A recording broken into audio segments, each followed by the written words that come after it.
السلام عليكم ورحمة الله تعالى وبركاته. مرحبا بأعزائي الطلبة والطالبات، أتمنى أن تكونوا في أتم الصحة والعافية. إذا مبروك بالنسبة للناجحين في هذا الامتحان الدورة، سواء الدورة العادية أو الدورة الاستدراكية. وبالنسبة لهؤلاء الناجحين بعضهم سيكون مقبلا على تجاوز بعض المباريات بطبيعة الحال التي تخص كل من المدارس العليا.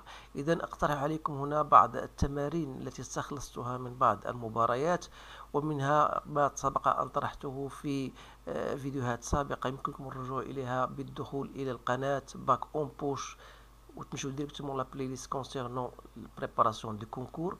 اذا الان ساضيف في هذه الحصه تمرينين متعلقين بماده الرياضيات. اذا على بركه الله. التمرين الاول يقول voilà soit alpha appartenant à R et a une solution de l'équation E z au carré moins 2 cos de alpha fois z plus 1 égale à 0. Donc la question c'était de calculer grand A qui est égal à A à la puissance n plus 1 sur A à la puissance n. Voilà la première question. Donc je vais répondre à cette question-là.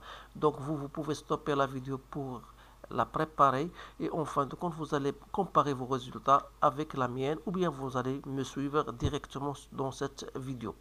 Alors pour le calcul, bien pour la réponse de cette question, donc dire qu'une... Alors, vous savez que A est une solution. Donc, A étant une solution de l'équation E. C'est-à-dire, il doit donc vérifier cette équation. Soit disant A moins 2 cosinus de alpha fois A plus 1 égale à 0. Alors, vous remarquez qu'il s'agit d'une équation de second degré en A. Donc, la première des choses, c'est de déterminer le discriminant delta, qui est égal à 2 cosinus de alpha au carré, moins 4, soit 4 que je dois mettre en facteur. Donc, c'est cos carré de alpha moins 1. Sachant que cos carré de alpha moins 1 n'est autre que moins sinus carré. Donc, j'aurai moins 4 fois sinus au carré de alpha, que je peux l'écrire comme étant voilà 2i sinus de alpha, le tout au carré. Alors pour simplifier la tâche, donc j'aurai donc deux solutions. La première c'est 1, c'est moins b, donc c'est 2 cosinus de alpha plus 2i sinus de alpha sur 2, soit donc cos de alpha plus i sinus de alpha. La deuxième solution, ça sera donc ici avec un moins, donc j'aurai cos de alpha moins i sinus de alpha. Alors je reviens, je prends une autre page. Donc le fait que dire que la première solution c'était, on a dit c'est cos de alpha plus i sinus de alpha, ça vous fait rappel d'après la relation de Moivre, n'est autre que l'exponentielle de i alpha, ou bien l'écriture exponentielle. Alors que A2, ça sera donc l'exponentielle de moins i alpha. Alors, on va revenir maintenant pour ces deux solutions. Alors, si A égale l'exponentielle de i alpha, donc si A prend soit cette solution, soit l'autre. Donc, on va raisonner sur chacune des deux solutions. Donc, si A est égal à l'exponentielle de i alpha, ça veut dire que grand A, qui est égal à A à la puissance n plus 1 sur A à la puissance n, sera donc égal à quoi?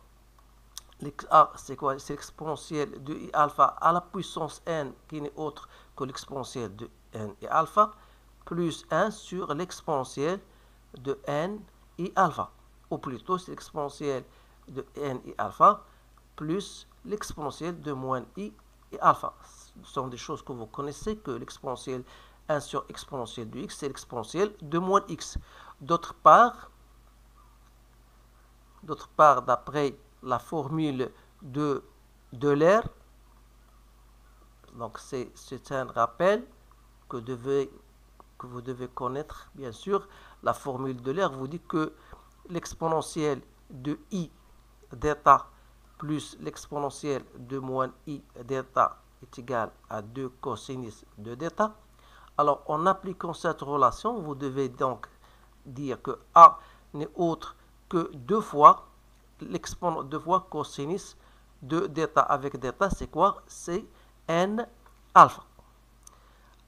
Donc, ça pour A égale. Alors, si A, cette fois-ci, égale l'exponentielle de moins I alpha. Donc, vous aurez toujours A, c'est l'exponentielle de moins I alpha, plus l'exponentielle de I alpha, c'est toujours la même cos de n alpha. Raison pour laquelle on ne vous a pas précisé de quelle solution il s'agit. Alors, dans tous les cas, on aura donc A est égal à 2 cosinus de n alpha. Donc, voilà la réponse pour cet exercice. Maintenant, je vais passer à un autre exercice concernant les nombres complexes. Alors, soit z appartenant à c moins 1, on pose x, c'est la partie réelle du nombre complexe, y, c'est la partie imaginaire.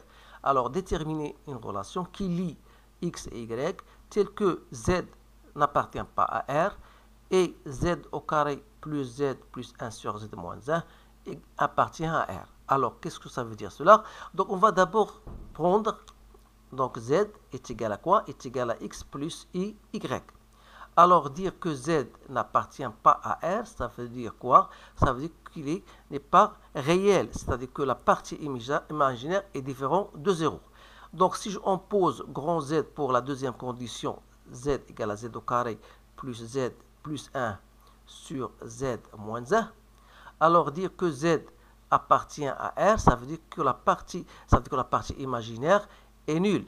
Alors, pour cela, on devra quand même remplacer z par son expression, c'est-à-dire x plus y au carré plus x plus y plus 1 sur x plus y moins 1. Alors, vous devez quand même savoir comment effectuer c'est une identité remarquable. Donc, ça vous donnera x au carré moins y carré plus 2x y plus x plus y plus 1 sur x moins 1 plus y. Alors, je continue à développer cette expression. Donc, je dois multiplier par, si vous voulez, après, voilà, je vais l'écrire autrement, c'est-à-dire, voilà, grand Z égale à x au carré plus x, je vais regrouper les termes réels, moins y au carré plus 1, plus i fois 2xy plus y sur x moins 1 plus y. Donc, voilà ce que j'ai. Alors, maintenant, je vais multiplier par le conjugué, c'est-à-dire, je garde x au carré plus x moins y carré plus 1. Voilà, c'est une forme, la partie réelle, plus la partie imaginaire, voilà. Tout ça, je dois le multiplier par la partie réelle, c'était pour le dénominateur, c'était x moins 1. Mais au lieu de dire plus y, je dois mettre moins y.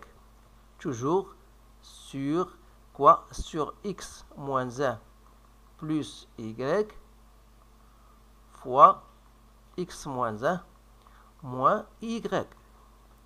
Donc, je continue. Donc, j'aurai tout simplement ici, vous avez x carré. J'ai x moins 1 ici, avec le produit, avec ce terme-là. Donc, je vais mettre ici. Donc, j'ai x moins 1 fois x carré moins y carré plus x plus 1. Voilà. Moins y fois x carré moins y carré plus x plus 1. Plus i fois 2xy plus y fois x moins 1 plus y fois 2xy plus y. Alors voilà, il y a un peu trop de calcul. Alors pour celle-ci, vous avez identité a moins b fois a plus b, c'est a au carré plus b carré, moins b carré. Donc c'est-à-dire ça va donner x moins 1 au carré plus y au carré. Donc je continue. Donc c'est toujours x.